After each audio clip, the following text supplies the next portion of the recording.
Hello everyone and welcome to Every Heart Can Dance. This is Kirill and today is more than just a dance tutorial. Not only will we deep dive into Latin American dance technique and talk about the rhythm and flow, fluidity of our body, and I'm gonna try to make it super easy, almost effortless. But we'll also create a link and explore how dancing can make our daily life better. I'll go quite in depth from both sides, from the dance technique side and from the life side. Curious? Stick around. All right, let's kick things off with a conversation starter. What is rhythm? How do we create it in the body? And what absolutely necessary aspects of it to make it fluid and very smooth? But not only in dance, in the life too. If we search Google for definition of rhythm, we get this. Rhythm is a repetitive pattern of a sound, silence, and an emphasis in the song. In other words, to create a sound, we need silence first. And that's how we create a pattern out of it. If we link it back to our body, and that's my emphasis, that's the key for today. We need a neutral position to create an action. And we need to go back to neutral position again to create another action. And that's important not only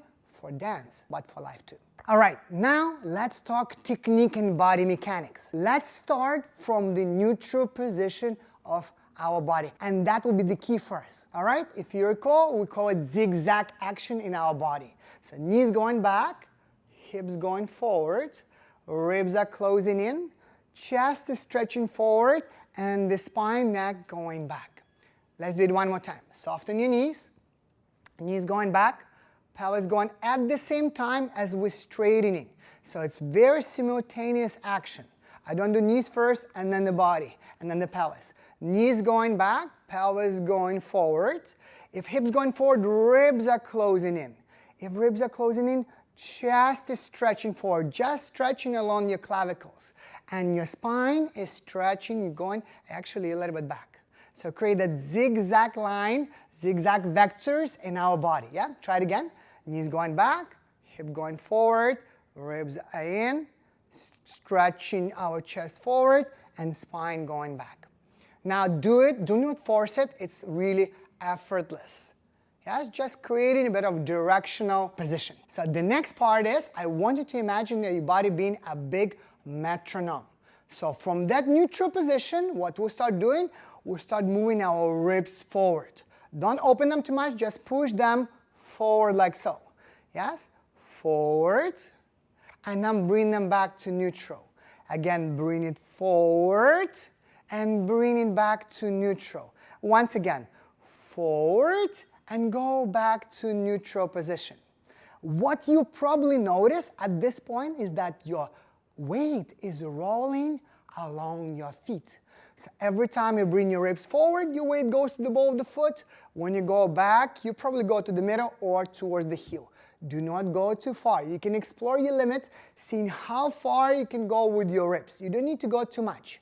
Yes? But try to stay in more relaxed position. Again, you can stretch it, but do not tense yourself, okay?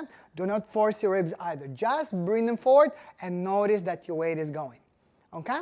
Now, if we upgrade it a little bit, instead of standing with both feet together, we're gonna do it only with one leg. So if this is my right one, I'm gonna stand in neutral position, same zigzag, knee going back, hip forward, rib in, spine is still there, and now from this position, I'll start bringing my ribs more forward. I'm on top of the ball, and now go back in, and feels like I'm going back towards the heel. I'll repeat that again. I go forward, and I'll go back in again. I go forward with my side, with my ribs, and go back in. In this position, try not to open your spine in the middle. Imagine that the middle part is always staying in, so I'm only talking about this side. Okay? Imagine yourself having three axes. Number one is actually our middle, just our spine, so it's going to stand in between. Number two, going to be right leg, right from the neck, inner part of the ribs, inner part of the hip, going towards the ball. And same side, number three is on the left side, from your neck, from the inner part of the rib, inner part of the hip, down to the floor. And now what we'll try to do now, we're going to try to move that axis on one side or the other side, forward and back. So we're going to bring the ribs forward and going to bring that side back. Again, side forward and side back. Pretty cool. And do it again. One time forward and one time going in back to neutral.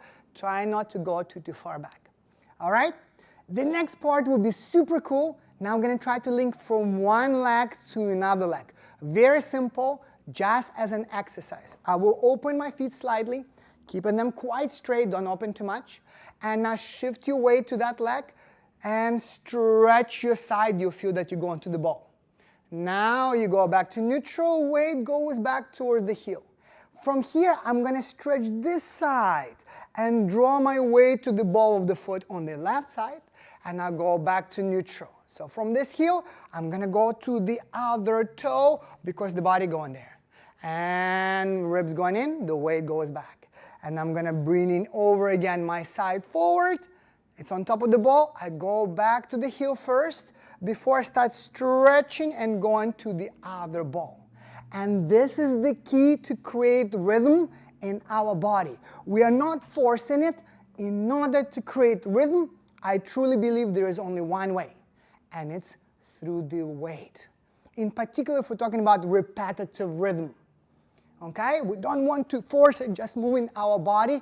We can do it when we're having fun with it, just to create a bit of ripple, but shimming the body. But if we're creating a repetitive rhythm, it always has to do with our weight. If we'll again upgrade it a little bit more and talk about rotation of the hip action as we normally did before in our rumba or just in the technique of the hip action, we're going to incorporate it now. Think in this way. What did we do before? We did pendulum and then we did that rotation. Now that rotation is linking us to the next step. Now think in this way. That rotation is also affecting our side.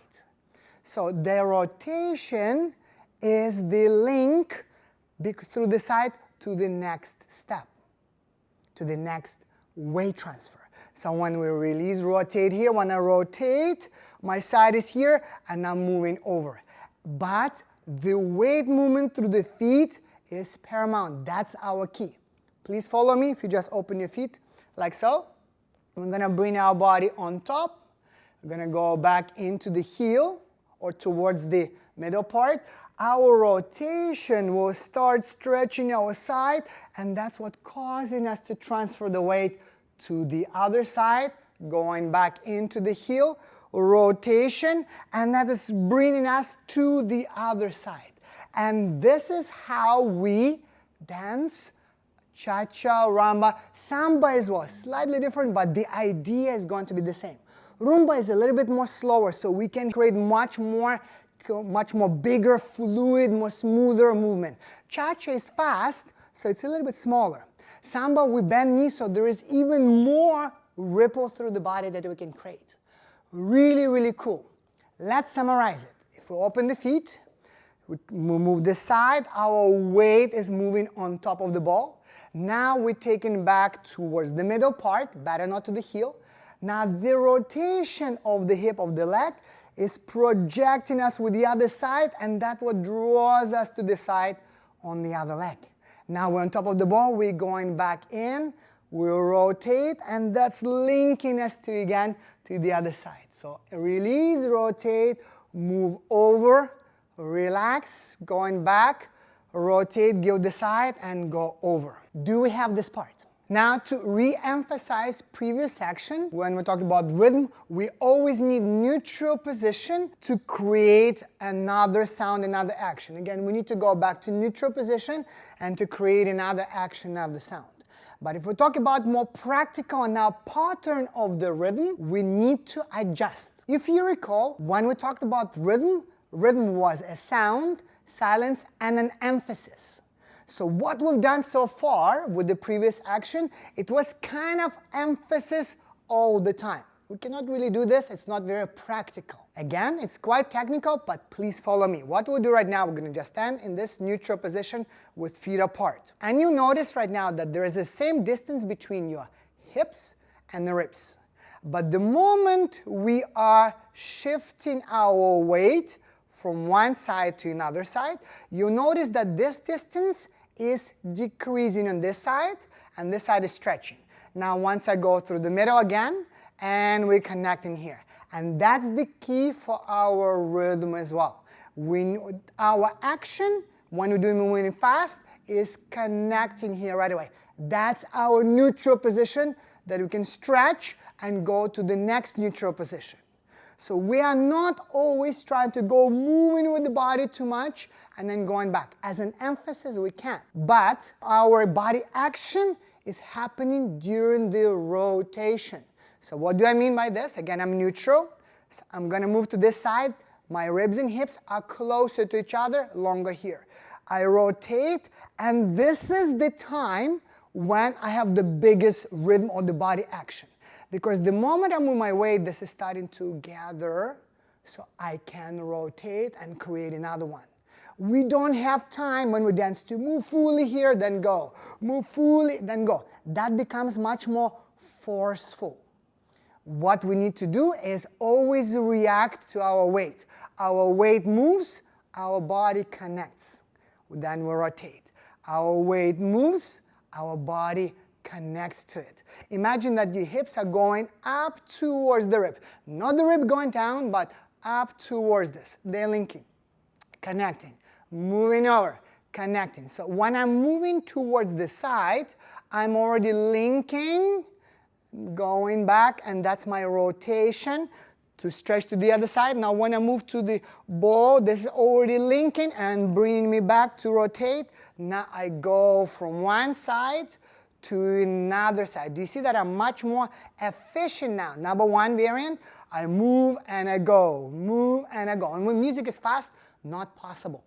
But if I'll do it in this way, I connect and link 2 and 3 and 4 and 1 and 2 and 3 and 4 and 1 and. Now it works much more easier, much more continuous. Again, to repeat this part again, if you notice that hips are moving from one side to another side, our distance between hips and ribs is changing. If we move it toward this side, it's becoming shorter. This is a bit longer. Now we can rotate that even more, producing our side. But when we move to this side, this part, the more we move, the more we link in it. Don't do it too late. I know some people teaching you moving this way. I do think it's more exaggerated in a little bit forceful way. We'll talk about this in a moment. So connect, rotate, link it back, rotate. This is the biggest side now. It's starting to move me, and I'm already starting to link it and rotate it. My weight is still moving along my feet, but I'm much more connected and smooth now. 2 and 3 and 4, 1 and 2 and 3 and 4, 1. Okay? Now let's get a little bit deeper into it. Perhaps a little bit philosophical. Have you ever heard of philosophy of wu-wei, or an effortless action? So instead of forcing being active to physical, we are following the flow. And in our case, we're following the flow of our weight. It doesn't mean that we are not doing anything. We're still engaging our body, but we're flowing with gravity. We're paying attention to our weight, and everything stems from transferring our weight and changing weight within our body. And we can just enhance it and direct it the way we want. This wu-wei or effortless action in particular great with kids, a bit more older senior dancers. We don't want to force it being either too tired or not very comfortable. And oftentimes, what the difficulty is, when we tense one part, everything else is tensing. So we want to be a bit more engaged with the muscles, lightly, but feel our weight at all times and staying in now. And that's the key for us for the rhythmical dancing. All right, and very last, being neutral, that we all try to do to create this rhythm, is not only physical, but emotional as well. The more neutral you are emotionally, the more you can go through ups and downs of our life. And this is the key. In order to succeed in being neutral emotionally, we have to practice with our body. Our mind and body is one. And the more we'll be able to be aware and in control of our body, the more we can be neutral in our emotions as well. So the moment emotions flying high, we can go back into our body to expel that energy, to make sure that that's the practice for us. We cannot just be neutral from just wishing to be neutral. We cannot stop emotions, but we can put them in the body. And the more you practice and being aware of being neutral, you will notice when you're starting to, emotions flying by.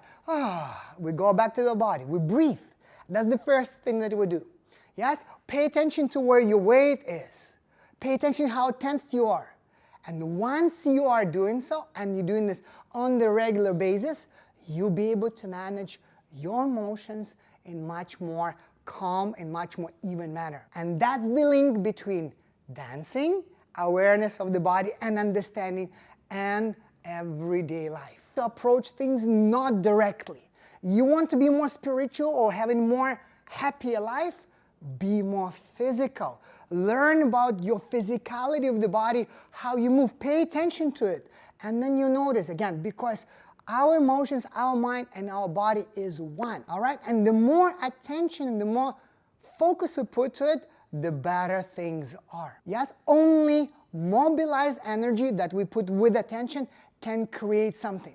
If we're doing something without paying attention to it, it's oftentimes empty. It's very robotic. It's very habitual. But to become much more happier and much more mindful is through paying attention to it, even to the little things. And it starts from our body. So dance is the best tool for us to learn and to practice it. It's fun, it's engaging, it's very simple too, and it's always with us. Cool? So there you go. See, dance is not only about moving to music or creating rhythm. It's a way of learning about ourselves, how to be more balanced, how to be more peaceful and happier. I really believe dance is a life teacher, and that's why every heart should dance. And lastly, just want to express my gratitude. Thank you so much for watching, following. Give me thumbs up and as well as thumbs down. Sometimes I get those too. I still appreciate your time watching and having an opinion and thoughts about what we're doing. If the videos that we do resonate with you, please let me know in the comments below. I'd be more than happy to communicate with you. Thank you so much for watching. See you guys next time.